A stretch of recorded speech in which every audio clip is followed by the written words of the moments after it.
Bonjour à tous et bienvenue dans ma safe place. Alors aujourd'hui, c'est un épisode qui est très spécial. C'est la première personne qu'on invite dans la safe place, ici dans la chambre. Et c'est Erin Koné, que vous connaissez très bien. Hello! Alors aujourd'hui, pour l'épisode d'aujourd'hui, on va parler de pardon.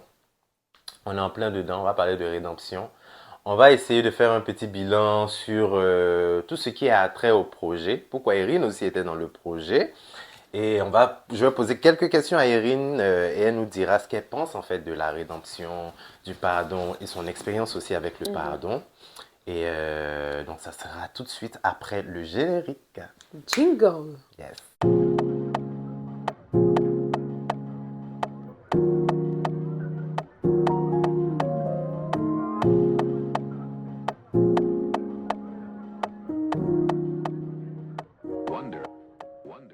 Alors Erin, on dit Oui, quoi d'abord? Donne-nous de tes nouvelles. ça va, ça va très très bien. Ça va bien? Par la grâce de Dieu, Ok, tout se passe comme prévu, ok. selon le plan divin. Merci. En tout cas, parce que c'est pas toujours selon mes plans à moi. Ok. Mais franchement, tout va bien. Ok. Tu as lancé un podcast récemment. Ouais, Ça se passe. C'est se passe comment? super bien. On est déjà à 2 épisodes. yes, le podcast s'appelle Haute Sphère, Haute au sphère. pluriel. Et c'est génial. C'est génial. Ça me donne l'espace en fait de m'exprimer librement, Hmm. d'expliquer peut-être plus en profondeur en fait ce que je sais. Ok. Parce qu'il m'a été reproché par certains clients que je ne parlais peut-être pas assez de ma connaissance. Pourtant, j'ai l'impression que j'en parle vraiment beaucoup. Mais il y en a qui m'ont dit, non mais tu peux pas avoir des enseignements comme ça, avoir autant de savoir et puis tu gardes, il faut que tu diffuses le C'est savoir ça. quelque part. Donc, on m'a fait un pressing pour lancer le podcast. J'avais un podcast avant et puis j'ai laissé. Et puis après le pressing, je me suis dit, bon, ça commence à faire beaucoup de signes. Ok. On va y aller. On va faire un podcast de développement personnel, développement spirituel surtout. On va parler d'énergétique, d'énergie, de spiritualité, de tout ce genre de sujets que j'aime beaucoup. On adore en fait. Et puis c'est gratuit. C'est sur Apple Music Podcast. Non, Ouais. Apple Podcast. Apple Podcast. Spotify. Et puis, Et puis je suis en train de le mettre sur les autres sur plateformes. les autres et plateformes tout. aussi. Mais il y a D'accord. plein d'autres sites même qui diffusent le Qui podcast. diffuse le podcast. Ok, donc Haute Sphère par Erin Koné. Ok, allez-y écouter s'il vous plaît. Alors Erin, Oui. aujourd'hui le thème de notre vidéo c'est transmuter le pardon. Transmuter le pardon. Oui. Alors j'explique dans le contexte pourquoi Erin est là aujourd'hui et pourquoi vous la verrez dans tous les actes de ce projet. Actrice secondaire. Oui, on a eu à en parler pendant l'hibernation. Ouais. Et Erin a été la personne qui m'a libéré à un moment donné, une grande aide en fait, dans mon cheminement, dans mon épanouissement, dans ma libération. Et elle est thérapeute énergétique. Et ce qu'elle fait là, attention, en fait, parce que vraiment, ça nous a tous libérés. Toi qui me regardes, qui la connais, tu sais de quoi je parle. Alors, c'est devenu mon ange gardien après ça. Donc, il fallait que dans ce projet, elle soit la personne qui soit au moment où je retrouve un peu la paix, en fait, on va dire. Parce que c'est mon ange, en fait. Donc, tu as été là pendant qu'il y avait le feu, tu m'as sorti un peu du feu. Maintenant que la paix est là, on ne va pas tourner autour du feu, là. Voilà. Donc, elle symbolise vraiment mon ange dans ses visuels. Et donc, j'avais besoin.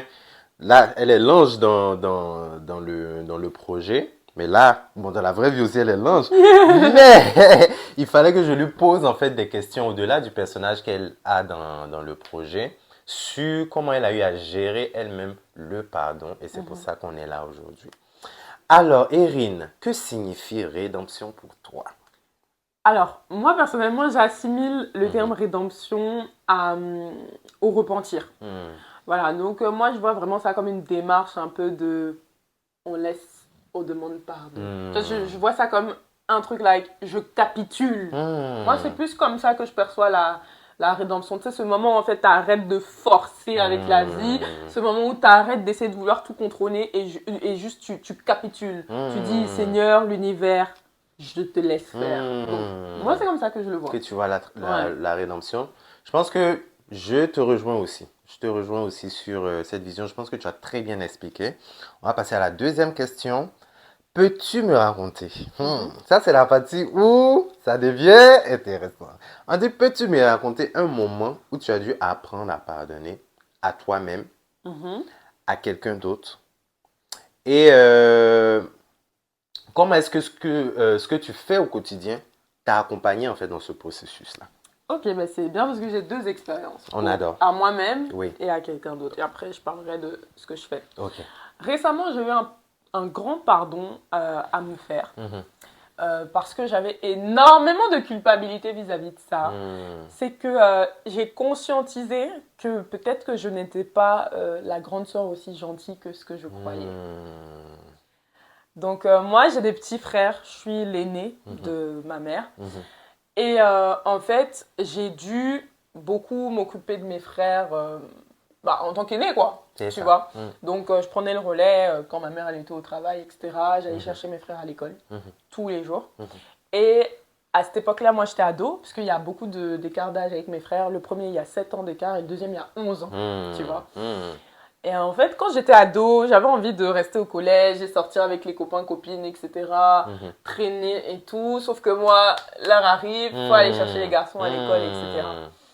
Et j'ai conscientisé à travers un rêve, parce qu'en fait, on me l'a montré en rêve, que les attitudes que j'avais à l'égard de mes frères leur avaient causé plus de tort à nos relations que ce que j'imagine. Tu vois. Moi, j'étais pas le genre de personne qui tapait ses frères, etc. Donc, je me disais que naturellement, en fait, on avait une bonne relation parce que j'estimais en fait qu'on n'avait pas tellement de conflits, puisque, bon, il y avait un grand écart d'âge, etc. Et en fait, j'ai réalisé que ils ont pu, à un moment donné, avoir du recul vis-à-vis de moi.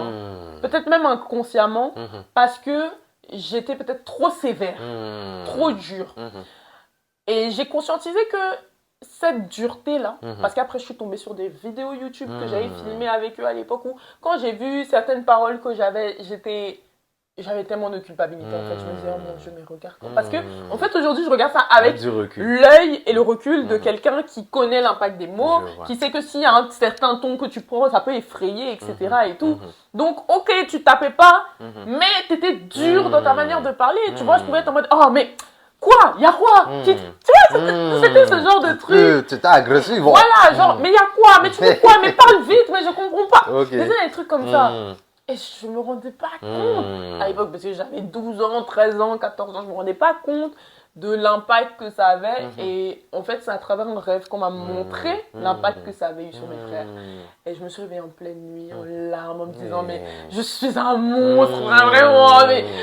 Donc après, heureusement, j'ai discuté avec des personnes qui m'ont dit, non mais ma chérie, c'est pas si grave que ça, mais c'est bien de comprendre que tu as eu des manières agressives de leur parler qui ont eu un impact en fait, tu vois, quelque part sur votre lien, mais ça se répare.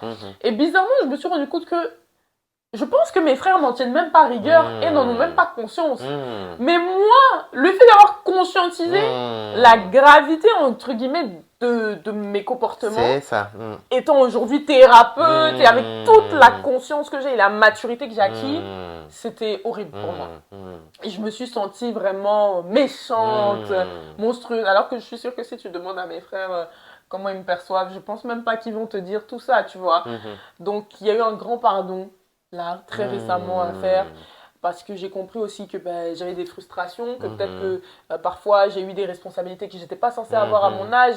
Et du coup, en fait, ça se traduisait par ta de manière l'aigreur, par de l'aigreur, par de l'agressivité. C'est ça.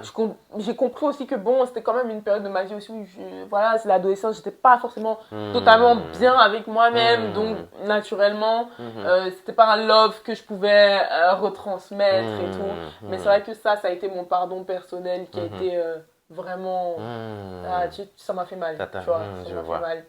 Mais je l'ai transmuté très récemment et là j'ai beaucoup plus de paix et de sérénité parce que là récemment arrivé un moment je vois des photos de mes frères et tout, je suis en culpabilité, la culpabilité était de partout et je me suis dit mais comment les parents, tu vois, je me suis dit, mais comment les parents, genre, qui ont vraiment fait beaucoup de mal à leurs enfants, là, comment ils dealent avec ça, genre, quand ils réalisent comment il deal avec ça? Je me suis dit, yeah, non, je vais pas faire ça avec mes enfants. Fallait une culpabilité que j'ai vis-à-vis de mes frères, là, non. C'est un peu trop beau. Ça m'a mis dans tous mes états. Donc, c'est un peu ça.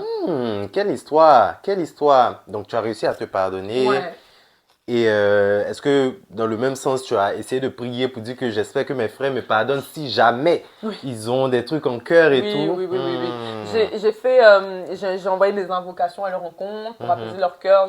J'ai dit dans mes invocations que si il y a eu des paroles que j'ai eu à donner qui les ont blessés, je demande vraiment est-ce que ça sorte de leur cœur, que ça se libère. S'il y a des traumas dont j'ai été la cause, je demande à ce qu'ils soient libérés. Donc voilà, je fais beaucoup d'invocations pour les apaiser. Et bizarrement, je m'étais demandé si je devais genre leur en parler ou pas, mais j'ai le sentiment qu'ils n'ont pas encore la pleine conscience de ça. Donc je pense que quand ils grandiront, on aura sûrement peut-être l'occasion de reparler de certaines choses de l'enfance et je pourrais bien leur expliquer. Où je me suis dit, en tout cas si je sens que le feeling est propice, bah on en parlera. Voilà. Je suis grande sœur de... Ah, la grande sœur se déconstruit, on fait un travail de déconstruction vraiment très en fait. profond. Et quand tu... Là, la dernière question, comment est-ce que ton âge, ce que tu fais, t'a accompagné dans ce processus? Est-ce que c'est par la libération, comme tu dis, là, par la parole? Est-ce que comment est-ce que tu t'es libéré à travers ce que tu fais? La première libération, elle est passée par le rêve que j'avais fait, qui m'avait montré de manière très claire ce qui n'allait pas dans mes relations avec mes frères. Et la deuxième clé, ça a été bien évidemment la parole, puisque tout est passé par les invocations. J'ai vraiment fait des invocations. J'ai déclaré sur ma vie, sur la vie de mes frères, un certain nombre de libérations par rapport à notre vécu, à nos relations, etc. pour pacifier en fait la relation sur les plans subtils et donc naturellement sur le plan matériel. Alors, ce que moi je veux que vous compreniez dans ce qu'Erin vient de dire, moi je pense que qui est le meilleur exemple, c'est que tu vas forcément ressentir de la culpabilité, en fait, envers toi-même. Mais à la fin de la journée, c'est à toi, comme tu disais, de prendre la responsabilité de pouvoir sortir de cet état-là, en fait. Parce qu'à la fin de la journée, tu peux rester coupable toute ta vie, hein. Et puis ça va rester comme ça, hein. Mais tu sais qu'il y a des gens, ils ont des culpabilités pour certaines choses, ils s'en remettent jamais, hein. Mais il faut sortir de cette fréquence, c'est une fréquence basse. C'est une fréquence basse, voilà. Donc, vous avez compris, non? On avance. Vous n'avez pas dit que le pardon, là, on ne peut pas faire. Voilà, elle a expliqué une histoire ici, dosée. Elle dit, elle a pu faire. En tout cas, là, j'ai parlé du pardon à soi. Le pardon aux autres, même ça, c'est autre chose. Ça, c'est autre chose, il était dit. Donc, est-ce qu'il y a une œuvre, une chanson, un texte ou une image que tu as créée qui représente pour toi un acte de pardon? Est-ce que tu as écrit une lettre? Est-ce que tu as vraiment tout, quoi? Bon, j'ai écrit plusieurs fois des lettres. Des lettres de pardon, ça c'est quelque chose que j'ai beaucoup fait et que je fais. Mais déjà, j'écris beaucoup, hein. C'est comme ça que je me libère aussi et que j'arrive à mettre plus de clarté dans mon esprit. Mais ouais, j'ai eu à faire des lettres de pardon où j'ai vraiment libéré toutes mes émotions vis-à-vis des personnes à qui je reprochais des choses ou bien même vis-à-vis de moi-même. Et c'est des lettres que j'écris et après je les brûle. Vraiment dans cette intention de maintenant c'est fini, on passe à autre chose. Tu vois. Donc il y a eu ça. Mais je dirais que dernièrement, alors je ne sais pas si je peux parler d'acte de pardon, mais vis-à-vis de mon enfant intérieur, il y a quand même un acte qui a été posé parce que j'ai démarré le scrapbooking, comme tu as pu le voir. On a vu sur les réseaux sociaux. Voilà, j'en ai beaucoup parlé. Donc le scrapbooking, en fait, c'est du collage, du découpage, voilà. C'est un truc très enfantin en fait. De toute façon, à l'école, quand on était en maternelle, au cours primaire, on faisait les découpages, les collages, la peinture, le coloriage, voilà. Le scrapbooking, c'est un peu ça. Je me suis rappelé déjà que quand j'étais petite, j'avais des cahiers de collage. C'est-à-dire que ma mère, elle ramassait les magazines par-ci et là. Et puis moi, je découpais les jouets, les trucs, et puis je collais. Donc déjà, je faisais tout le temps ça. Et j'aimais beaucoup faire le coloriage. Beaucoup. Et je me suis rappelé de ça récemment. Et du coup, je suis allée m'acheter les cahiers de coloriage. Je suis allée m'acheter tout le nécessaire pour pouvoir démarrer le scrapbooking. Et puis là, je suis un bébé dans le milieu, je démarre. Et j'adore parce que ça me reconnecte totalement à mon enfant intérieur. C'est très, très fort ce que tu dis. Et ça me donne envie de te poser une autre question. Parce que là, on a parlé un peu de comment toi, tu arrives à extérioriser et tout ça. Comment tu as posé certains actes pour guérir certaines choses en toi. Mais je me rends compte que tu extériorises en fait, tu vois. Donc, est-ce que tu penses qu'il y a vraiment une nécessité à extérioriser ce qu'on a à l'intérieur? Parce qu'il y a des gens qui ont du mal à trouver un moyen d'extérioriser.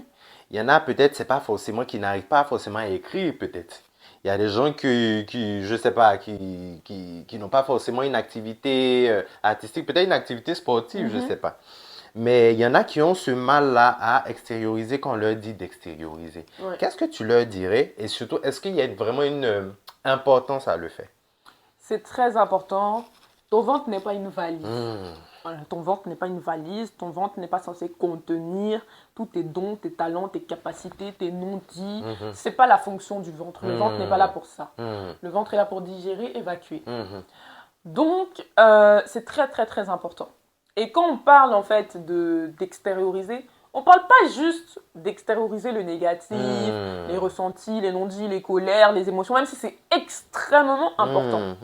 Mais quand on parle d'extérioriser, on parle également de libérer son potentiel, de libérer ses dons, ses talents, ses compétences, son savoir-faire, son savoir-être, ses facultés innées. Souvent, il y a des personnes qui me posent la question, qui me disent « Mais Erin, comment tu sais dans quoi tu es douée Mais il faut essayer.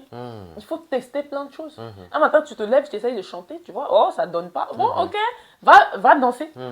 Peut-être que tu vas commencer à danser, tu vas dire, mais en fait, j'ai un truc et tout, on va te le faire savoir. Va t'inscrire à un concours d'éloquence, essaye d'aller parler. En fait, il faut tester plusieurs activités pour connaître ses dons et ses capacités. Moi, en vrai, je ne sais pas si je suis forte en scrapbooking, je ne sais pas. Mais le fait de me lancer dans l'activité, peut-être que je vais me retrouver à découvrir un talent inné et que dans 6 mois, je serai en train de vendre des œuvres, en fait. Et pourtant, pendant les 24 premières années de ma vie, à aucun moment, j'aurais su que j'avais une fibre artistique. Mais à un moment, il faut tenter, il faut essayer. Il faut essayer de nouvelles choses pour se découvrir. On se découvre par l'essai. On se découvre par les tentatives. On se découvre lorsqu'on se lance dans l'inconnu, lorsqu'on sort de sa zone de confort. Tu ne peux pas te découvrir et savoir qui tu es et exprimer ton plein potentiel si tu ne te donnes pas la chance de te mettre dans des situations que tu n'as pas connues. C'est même quand on parle de l'instinct de survie, c'est quoi? Souvent même, tu t'étonnes de certaines réactions que tu peux avoir en instinct de survie. Pourquoi? Parce qu'en fait, tu découvres et tu décuples des capacités dans des circonstances données. Bah, c'est pareil avec la créativité, avec les dons, les compétences, les talents et tous les tralala. Pour la prochaine question, c'est comment est-ce que tu t'offres une seconde chance quand tu traverses des épreuves ou que tu fais des erreurs? Je pense que j'ai beaucoup d'empathie envers moi-même, beaucoup de compréhension et que je m'aime beaucoup. Donc je pense que quand on aime quelque chose de manière générale, c'est plus facile de lui donner une seconde chance. Quand on aime quelqu'un, c'est plus facile de lui donner une seconde chance. Et bah, je pense qu'il faut faire preuve de tolérance envers soi-même. J'ai été très dure avec moi pendant des années. Et maintenant, j'ai beaucoup plus de compassion pour ma personne. Et je me vois comme un petit bébé dont il faut s'occuper. Quand je me fais mal, j'ai un peu de peine pour moi, tu vois, genre. J'ai développé une sensibilité envers ma propre personne. Sensibilité que j'avais peut-être pour les autres, mais pas pour moi avant. Ok. Donc c'est un peu ça. Tu t'es tout donné. C'est ça, je me donne tout. Je ne me refuse rien. Je suis mon propre parent dans le sens où, je sais pas, I take care of me, genre je prends soin de moi. Et prendre soin de soi, c'est pas juste physiquement, quoi. C'est émotionnellement. Je veille à ne pas me mettre dans des situations où je serais mal à l'aise. Je veille à ne pas me mettre dans des situations inconfortables. Si je me sens pas à l'aise dans un environnement, ben je bouge. Et puis c'est tout, en fait. Et tu sais te parler aussi. C'est ça. Ok, en fait. Alors, comment est-ce que tu cultives la paix au quotidien? Comment tu cultives ta paix au quotidien? En m'écoutant. Je m'écoute beaucoup. C'est-à-dire que je fais tout au feeling. Je peux vouloir peut-être faire une sortie. Et puis si je le sens pas, au moment de partir, j'y vais pas. Parce que y aller serait aller contre ma paix. Si mon corps me dit qu'aujourd'hui je veux rester à la maison, aujourd'hui on reste à la maison. La paix, elle est omniprésente en fait dans mon quotidien parce que même dans ma manière de travailler, même dans ma gestion de mon emploi du temps, tout est basé sur ma paix et ma sérénité. La paix, je la cultive aussi dans les personnes que j'ai autour de moi. Tu m'apportes pas la paix, tu m'apportes pas la sérénité, tu n'es pas à côté de moi en fait. Tu me donnes mal à la tête, je ne reste pas à ton contact. La paix, je la cultive aussi dans le fait d'avoir mis fin à certaines loyautés invisibles qui existaient, que ce soit des loyautés familiales, loyautés amicales. Il y a beaucoup de choses qu'on s'oblige à faire parce qu'on est amis, parce qu'on est de la même famille, etc. Je ne le fais plus. Que ce soit les cérémonies, les trucs comme ça, j'y vais si je le sens, j'y vais si j'en ai envie. Je ne fais plus les choses par obligation. Donc ça aussi, c'est une manière de cultiver ma paix. Toute personne qui n'est pas positive, qui a des vibes toxiques, négatives, même si c'est dans la famille, je modère. J'évite le contact. Tu vois. Donc, franchement, il y a tellement de manières de cultiver sa paix. Je fais toujours ce que j'ai envie de faire à l'instant T. Tu t'honores toi-même, en fait. C'est ça. Ok. Donc, si tu pouvais résumer ton chemin de pardon en une phrase ou une image, ce serait quoi? Je dirais force et courage. Je pense qu'il faut beaucoup de courage pour se pardonner à soi-même et pardonner aux autres. Je pense que l'un des plus grands pardons que j'ai eu à faire, et je pense que c'est le cas de beaucoup de gens aussi, c'est le pardon envers les parents, tu vois. Et en tant qu'Africaine, Ivoirienne, Djoula, des majuscules. Il y a des choses qui ne se font pas. L'Ivoirien, le Djoula, ne dit pas à ses parents ce qu'il lui reproche. Il ne fait pas asseoir ses parents. Il ne dit pas ses vérités à ses parents. Il fait avec et puis il se dit, ah, c'est mes parents, on va faire comment? Moi, je suis allée à l'encontre de ce système inconscient-là. Parce qu'en fait, bizarrement, il n'y a pas de loi verbale qui te dit qu'on ne fait pas ci, on ne fait pas ça. Mais tu sais juste qu'on ne fait pas ça. C'est ça. Et donc, à des phases de ma vie où clairement j'étais en conflit et tout, bah à un moment donné, en fait, tu vois, je suis allée en thérapie, je fais de l'hypnothérapie et je me rendais compte que j'avais vraiment beaucoup de colère. Beaucoup de colère. Et donc, j'ai fait asseoir les personnes concernées, donc les parents. Et j'ai dit, voilà, je suis en colère pour ci, ça. Je te reproche ci, ça. Je suis vraiment allée dans le détail. Et c'est des discussions souvent qu'on a, entre guillemets, une fois dans sa vie, mais qui change le cours de ta vie, en fait. C'est-à-dire que le jour où tu t'es fait asseoir pour dire à tes parents, à ceux qui t'ont mis au monde, ce que tu leur reproches, mais il y a un truc qui change à tout jamais. Donc, bien sûr, tu es confronté à l'ego. Parfois, tu vas avoir un manque de reconnaissance, c'est-à-dire que la personne ne va pas admettre. Mais quand tu fais une démarche de pardon, tu ne vas pas pour que la personne te valide. Tu vas pour te libérer. En fait, moi, l'image du pardon que j'ai, c'est ton sac, tu le vides, en fait. Qu'on ramasse les débris, qu'on recolle les vases après, c'est pas ton problème. Parce que tu n'y vas pas pour ça. En fait. Tu n'y vas pas pour qu'on recoule les morceaux. Tu y vas seulement pour vider ton sac. Donc, souvent, ce que je dis aux gens, quand ils sont dans un processus de pardon, c'est n'attendez pas en fait que votre souffrance soit reconnue, n'attendez pas que votre douleur soit reconnue. Parce qu'il y en a qui disent, mais moi j'ai parlé, moi je me suis assise. Mais tu vas dans quelle énergie? En fait.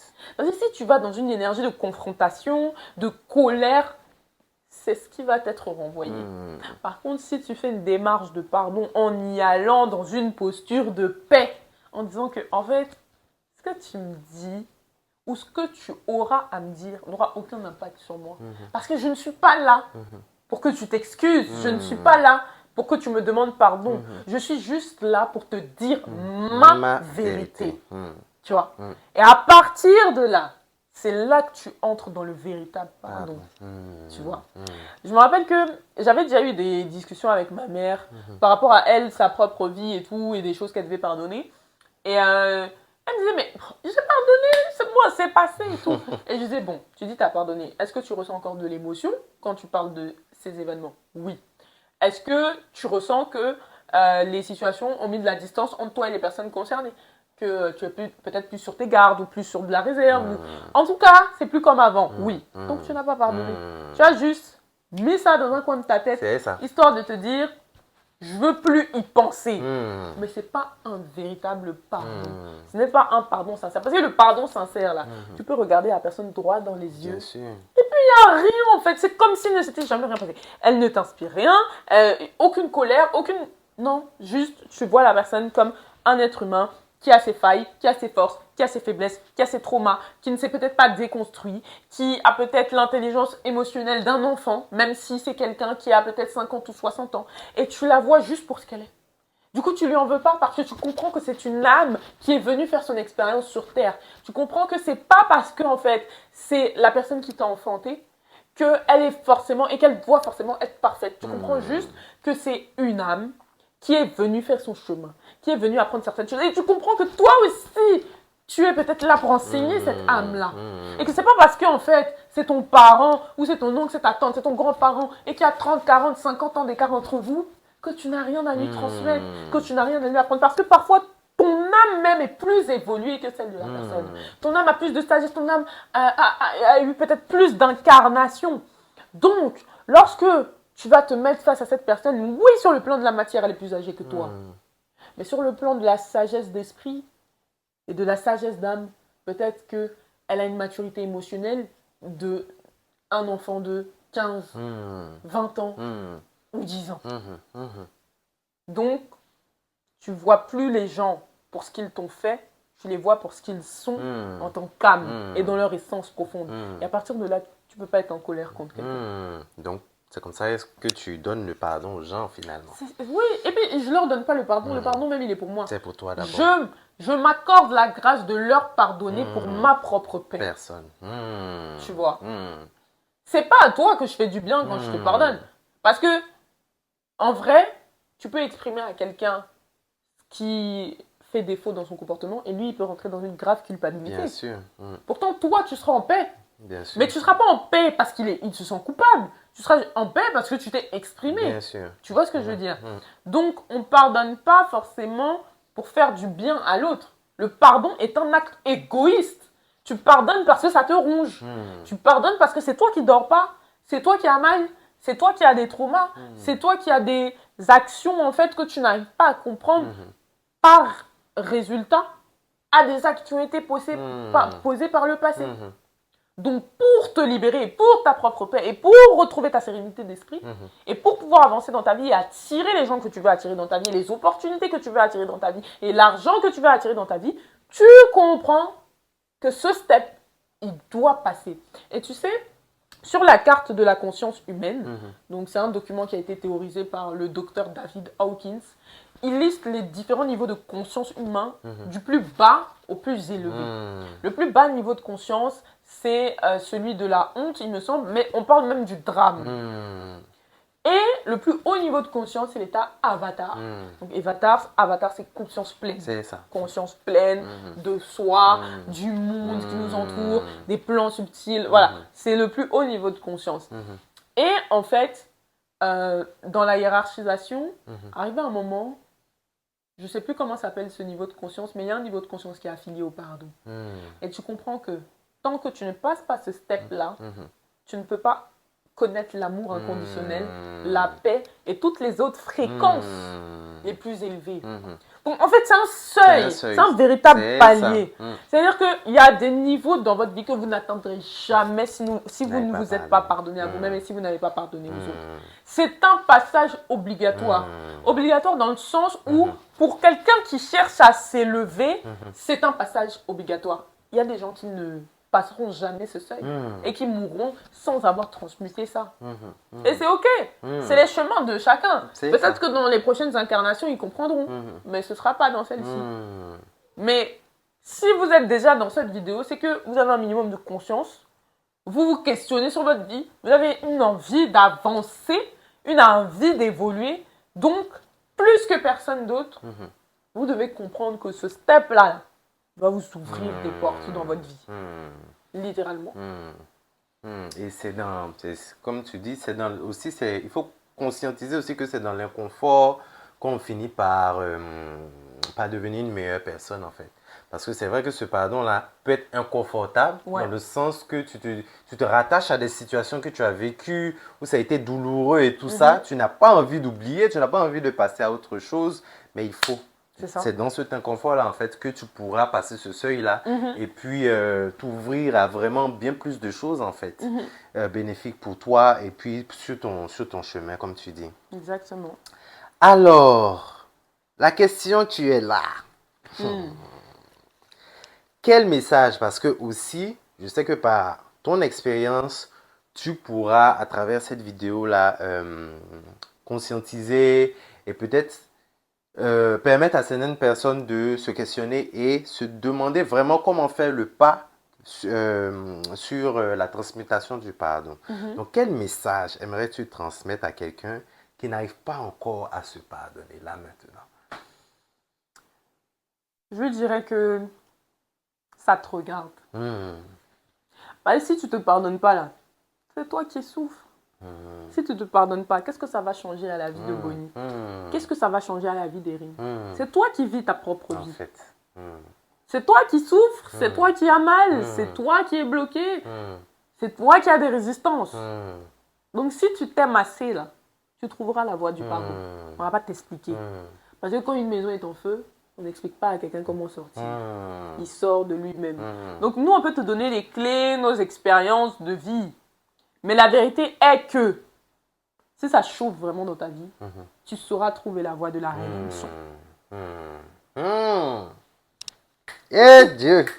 Il va me tuer un jour. Ça est dans ta main. Elle dit que ça est dans ta main. Ça est dans ta main. Ça est dans ta main. Oh. Ça est dans ta main. Tu vas trouver. J'ai aimé beaucoup la dernière phrase que tu as dite. C'est vraiment ça. Et puis tu dis que quand une maison est en feu, tu connais le chemin de la sortie. Voilà. Donc, mon frère, ma soeur, il faut pardonner. Voilà. Après, comme tu dis là, c'est que personne ne peut être légitime à dire à une personne, à une autre personne vis-à-vis de son expérience de pardonner. C'est dur de venir s'asseoir et puis dire à quelqu'un, il faut pardonner parce que tu n'as pas forcément vécu ce que la personne a vécu, par quoi la personne est passée. C'est vrai qu'il y a des histoires aussi qui sont très sordides, même si moi je ne compare pas les souffrances. Une souffrance c'est une souffrance, mais il y a des histoires vraiment quand tu entends, tu dis que Dieu, ça là, comment je vais faire pour pardonner, tu vois. Mais c'est bien que tu dises que c'est dans ta main en fait finalement. Ouais. On va pas rentrer dans des théories pratiques et tout et tout. Ça y est dans ta main. Il y a des gens qui diront, oui, mais moi j'ai subi un V, C'est comment ça. tu veux que je pardonne? Je pardonne. Il y a des gens qui ont pardonné. Moi-même, je connais des personnes qui ont vécu l'inceste, les attouchements, et qui ont pardonné leur agresseur. Ça ne veut pas dire qu'ils vont devenir besties avec l'agresseur, jamais de la vie. Pas du tout. Mais, surtout pour l'inceste, parce que c'est des gens que tu connais quand c'est l'inceste, ils arrivent à voir la personne et ne plus avoir de haine ou de colère. Ça ne veut pas dire qu'ils vont être amis, ça ne veut pas dire qu'ils les aiment, c'est pas ça. En fait. Mais, ils se sont pardonnés à eux-mêmes, tu vois. Ils se sont libérés eux-mêmes de la culpabilité de l'acte. Parce que souvent, quand les personnes vivent des agressions, ils se disent que c'est de leur faute. C'est ça. Donc, parce qu'ils se sont pardonnés, ils arrivent à voir la personne en face et se dire juste, bon, c'est juste un misérable, quoi. En fait. Tu vois la personne pour qui elle est. Voilà, tu la vois pour qui elle est dans son essence profonde. Tu te dis, qu'est-ce qu'on pouvait faire pour toi? En fait. Tu vois. Et c'est bien que tu en parles parce que il y en a qui pensent que pardonner, c'est revenir dans la vie de la personne, comme avant, pas venir forcément. on rit et tout. Non, hein, le pardon, là, c'est pas ça. Hein. Non. Le pardon, vraiment, c'est, comme tu as dit, c'est pour se libérer soi-même. Mais en même temps, tu n'oublies pas ce qui s'est passé. Tu vois la personne pour qui elle est. Tu sais ce que la personne peut te faire. Non, tu vas pas aller te remettre dans des situations encore. Tu n'es pas ton meilleur ami, en fait. C'est ça. Non. C'est ça. On ne pardonne pas pour ramener les gens dans sa vie. Merci. On pardonne juste pour se libérer et passer à autre chose, et passer à autre chose. Justement. Maintenant, quand on pardonne dans certaines situations où, par exemple, dans les situations amoureuses ou amicales, quand tu as fini de pardonner à un ami qui t'a trahi ou ta femme ou ton mari qui t'a trahi, par exemple, quand tu as fini de faire le pardon et que la personne veut une seconde chance, tu laisses la personne la possibilité de mener des actions envers toi si pour tu montrer, veux, voilà, si tu veux, la personne, c'est à toi encore de décider, tu vois. Donc, en fonction des actions que la personne va mener, là, peut-être tu pourras mettre une décision pour dire que, ah, j'ai l'impression que tu as changé, donc je te donne une seconde chance. Mais ce n'est pas parce que tu as pardonné là tout de suite que tu as en même temps donné une seconde chance à la personne. Parce que peut-être la personne n'a même pas conscientisé ce qu'elle a fait en fait. Exactement. C'est la culpabilité, qui a fait qu'elle est venue te demander pardon. Donc quand tu as fini de accorder le pardon, demain ça en fait la même chose encore, tu vois. Et puis ça ne va pas quelque part. Tu vas être là à pardonner. Ton cœur va rester de là. Donc, quand tu pardonnes à une personne et c'est quelqu'un quand même que tu aimes et tu veux lui donner une seconde chance, il faut absolument que tu sois en retrait. C'est que tu n'as plus rien à prouver et tu laisses la personne prouver qu'elle te veut vraiment dans sa vie, en fait. Ça, c'est un autre type de pardon, par exemple, où tu peux accorder une seconde chance. Et il y a des pardons là, non, en fait. La seconde chance, c'est que tu restes où tu es, en fait. Exactement. Et puis, je reste où je suis. Parce que tu te donnes à toi-même cette seconde chance de vivre une vie épanouie, en paix et tout ça. Voilà. Est-ce que je voulais ajouter? Est-ce que tu veux ajouter quelque chose? Bon, non, pas vraiment. Hein. Je dis, voilà, faut juste pas être naïf dans le pardon. Merci. Voilà, trop de pardon nuit. Merci. Genre en mode, je pardonne, je te reprends, je pardonne. Ça, c'est toxique. Ça, c'est pas du pardon. Ouais. Ça, c'est du, je n'ai pas assez d'amour pour moi-même. Donc, j'accepte, j'encaisse, je cautionne ce que tu fais et je te reprends. Non, non, non. Si c'est ça, c'est même pas un véritable pardon. T'as juste pas compris ta valeur et peut-être la gravité des actes de la personne que la personne a causé dans ta vie. Le pardon aide à ne pas être dans la vengeance parce que c'est très bizarre à dire, mais l'univers venge très bien tout seul. En fait. Tu n'as rien à faire. Moi, récemment, pour la petite anecdote, quand même, j'ai vécu un truc qui était totalement what the fuck. C'est que il y a 2 personnes qui m'avaient critiqué sur les réseaux sociaux. Et dans les 2 semaines qui ont suivi leur critique, ils ont vécu des dégâts dans leur vie. Et j'étais en mode waouh. Waouh. Parce qu'en fait, c'était de la critique méchante et gratuite. Hein. C'était pas, on parle pas de critique constructive. On parle de moquerie, tu vois. Et là, je me suis dit, ok. Je ne dis pas que je suis la personne qui... C'est pas ça. Mais tu comprends aussi que la vie est juste. Les gens qui sèment la méchanceté vont récolter la méchanceté. Les dégâts. Chose que je voulais ajouter, dont tu parlais aussi, c'est la culpabilité. C'est que toi, quand tu es passé à autre chose, là, la personne qui t'a fait du mal, souvent vit avec une certaine culpabilité, en fait. Donc, la culpabilité, là, va la détruire là-bas, pendant que toi, tu es en train de vivre ta vie, en fait. Tu vois ce que je veux dire? Parce que très souvent, quand certaines personnes te font du mal, ils veulent te voir bas. Toi qui es passé à autre chose, mais tu rayonnes. Oui. Tu vis la vie. Déjà, ça, c'est une vengeance, en fait. Le fait de te choisir, de vivre et de rayonner. Ça lui fait déjà mal. Ça, c'est un. De 2, la personne ne sait même plus comment t'approcher parce qu'elle t'a fait du mal. Donc, la culpabilité va commencer à naître. Comment revenir dans les mailles et tout. La personne aussi va faire son processus là-bas. Ça, c'est plus à ton niveau. Mais c'est pour te dire que chacun va passer par son processus. Ils disent, ouais, mais j'ai l'impression qu'il n'y a pas de karma, il n'y a pas de karma. Merci. Qu'est-ce que t'en sais en fait? Qu'est-ce que t'en sais? Est-ce que tu sais si cette personne dort sur ses 2 oreilles? Merci. C'est pas parce que tu souris en société que tu passes de bonnes nuits. Il y a des gens qui font des cauchemars toutes les nuits. Merci. Rêver est une grâce. Merci. Faire des rêves chics, jolis, c'est une grâce. En fait. Mais il y a un point que j'aimerais aborder. Vas-y. C'est que on parle du pardon aux autres ou du pardon envers soi-même. Mais sachez que parfois, c'est vous qui avez causé la destruction dans la vie des autres. Let's talk about it. Parfois, c'est vous qui avez fait le mal. Parlons de ça. Et je vais raconter une petite anecdote. Parce que je ne suis pas parfaite et je ne prétends pas l'être. En fait. Au début de la vidéo, j'ai commencé par vous dire que j'avais de la culpabilité vis-à-vis de mes frères il y a quelque temps. Mais il y a une autre culpabilité que j'avais, c'est que quand j'étais au collège, les garçons de la classe s'amusaient à faire des classements, des filles les plus belles, les plus moches, etc. Et en fait, même quand j'y repense, je me dis c'est de la dingue. Et il y avait une fille de ma classe, je lui ai dit, tu sais c'est qui la fille la plus moche de la classe? Elle me dit non, je dis c'est toi. On était en 4e, on avait 14 ans. Et d'un coup, elle s'est mise à pleurer. Et moi, je suis en mode, mais pourquoi tu pleures? Non mais lol, comment ça, pourquoi elle pleure? Logique, tu dis à quelqu'un qu'elle est la plus moche. En fait. Genre. Et en fait, c'est une culpabilité qui m'a suivie, même des années après, parce que j'ai pas compris pourquoi j'ai dit ça. Genre au premier degré, je sais pas quel était mon but. En fait, je sais pas. Et en plus, c'était ma copine. Donc, en fait, je sais même pas. C'était gratuit en fait. C'était gratuit, c'était méchant. Ça n'avait aucun but, aucune plus-value, aucun apport. Je sais pas. Genre, je peux pas expliquer qu'est-ce qui me passait par la tête. Voilà, souvent, on dit que quand on est ado, on est un peu, on fait des bêtises, on fait des conneries, etc. Je pense que c'était un peu ça. Et en vrai, je me suis pas pardonné cette parole parce que j'ai trouvé que c'était foncièrement méchant et mauvais. Tu vois, il n'y a pas d'autre qualificatif. Et j'ai pris l'entière responsabilité de mes actes. Les années sont passées. Quand j'ai fait ce processus de pardon, où j'ai pardonné à la famille, tout ça, j'ai recherché le compte Instagram de cette fille avec qui j'avais plus de contact. Les années sont passées. Donc, je te parle d'un truc. Bon, j'avais 14 ans. Quand j'ai fait le processus de pardon, je crois que j'en avais 21.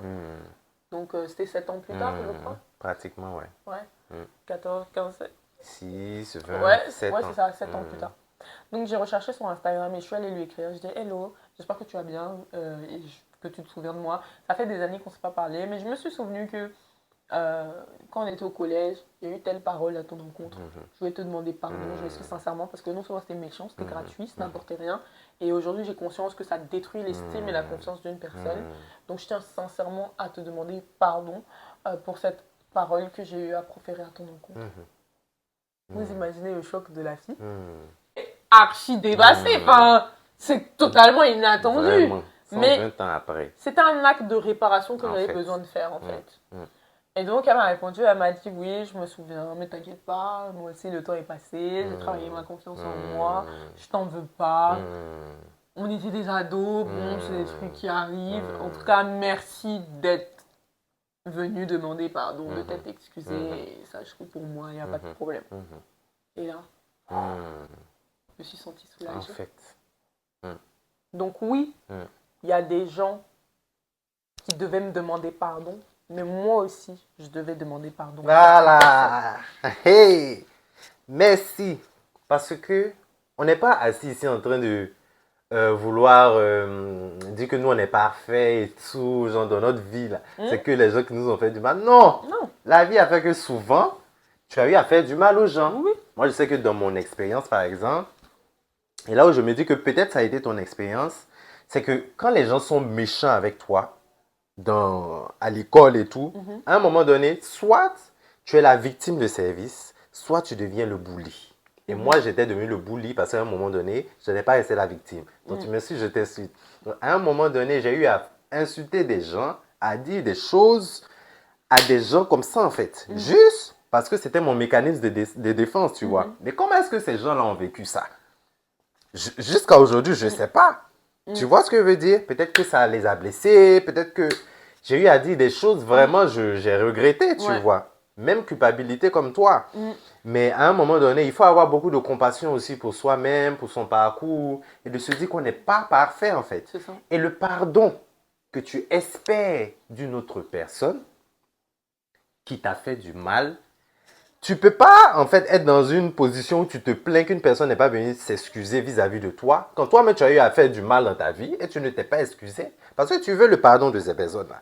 Mais tu n'accordes pas le pardon aux gens qui t'ont fait du mal. Comment tu vas faire pour avoir ça? C'est ça. Et puis, de manière générale, il ne faut même pas être en attente de pardon. Elle aurait pu me dire, je te pardonne pas, et ça aurait été OK. En fait. Parce que juste le fait d'avoir dit que je m'excuse, c'est suffisant, en fait. Puisque c'est envers toi-même d'abord. Exactement. Voilà. Exactement. Donc non, c'est des choses à prendre en compte. Personne n'est parfait. Personne. On a tous eu à causer du tort. Et tu sais, et c'est là que je conscientise ça, je pense que je lui ai dit ça par projection. C'est une projection de mes propres peurs parce que je ne me sentais pas belle, je ne me trouvais pas belle. Et je savais déjà que les garçons m'avaient mis dans les classements des plus moches de la classe. Moi, je suis née en France, j'ai passé toute ma vie en France, donc j'ai été dans des environnements très blancs, avec beaucoup de blancs. Donc, naturellement, t'es noir, t'es en bas du classement. C'est ça. Voilà. Peu importe ta beauté, tu es noir. Tu es noir. Ok? Et parce que je ne voulais pas être placée comme la dernière, je lui ai dit, tu es la dernière. Mais par projection, en fait, tu sais, pour me dédouaner de cette place, je te la donne. Avant qu'on ne me l'attribue, je te la donne. C'est ça. Et là, c'est un truc dont je prends conscience pendant qu'on filme la vidéo, là et tout, quand on discute, parce que je pense que c'est une pure projection de mes peurs. C'est ça. Ça n'excuse pas. Non. Ça n'excuse absolument. Je ne suis pas en train de m'excuser. Du tout. Mais ça explique le pourquoi du comment. Et ça te donne la possibilité d'avoir de la compassion pour la personne que tu as été. Exactement. Et ce qui me plaît, on est à la dernière question et puis on est en train de parler de ça. Et je pense que c'est un bon moment, puisque tu as eu à sortir ça. Que dirais-tu à l'ancienne version de toi-même qui peut-être n'avaient pas la paix que tu as aujourd'hui. N'incarne pas ta rancœur. Parce que c'est quelque chose qui va se ressentir, que les gens vont voir et qui va diriger toutes tes actions. J'étais dur avec mes frères parce que j'avais de la dureté dans le cœur. J'étais dur avec les autres parce que j'avais de la dureté dans le cœur. Les gens étaient durs avec moi parce que j'avais de la dureté dans le cœur. Donc je lui dirais que libère-toi de tout ce poids, parce que lorsque tu vas libérer ton cœur de toute cette colère, de toutes ces énergies négatives, c'est là que tu vas connaître la véritable paix. C'est là que tu auras la paix d'esprit. C'est là que tout ce que tu as toujours désiré dans ta vie va venir. Parce qu'on ne donne rien à quelque chose qui vit. Parce qu'on ne donne rien de très bon et plaisant à quelqu'un qui vibre dans des énergies basses. Tant que tu vas vibrer dans le bas astral, on t'enverra les épreuves difficiles. Quand tu vas accepter d'élever ta fréquence en faisant le travail, et un travail qui n'est pas toujours facile d'ailleurs, là, tu connaîtras ce qu'on appelle les opportunités positives, les épreuves positives qui te font grandir, mais non plus dans la douleur, mais dans l'amour, dans la joie, dans la paix et dans la béatitude, tout simplement, dans la sérénité. Voilà ce que je dirais à l'ancienne moi. Alors, elle assise là, elle dit, oh, on peut me parler comme ça. Non, j'ai beaucoup aimé ce que tu as dit. Donc, la petite Erin a entendu ce que tu lui as dit là. Parce que la grande Erin, naturellement, elle est dans la paix et la sérénité, comme elle t'a dit. Et je pense que c'est important d'avoir ces moments-là où on se parle à nous-mêmes, parce que la vraie guérison, c'est celle qu'on va chercher vraiment. C'est pas il y a un an, hein.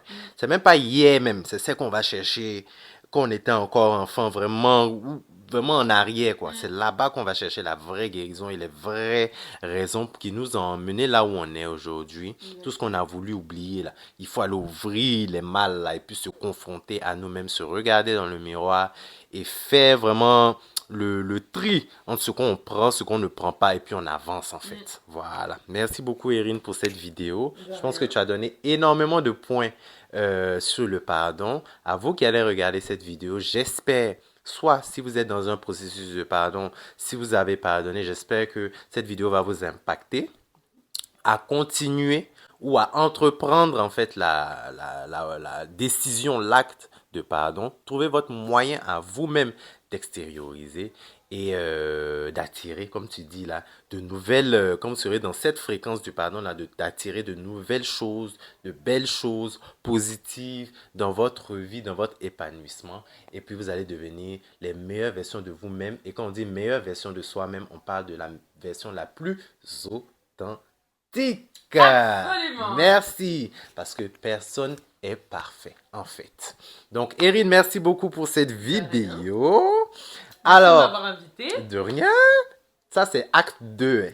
Acte 1, vous l'avez vu, non? Attendez, acte 3 va venir, vous allez voir ce qu'on vous réserve.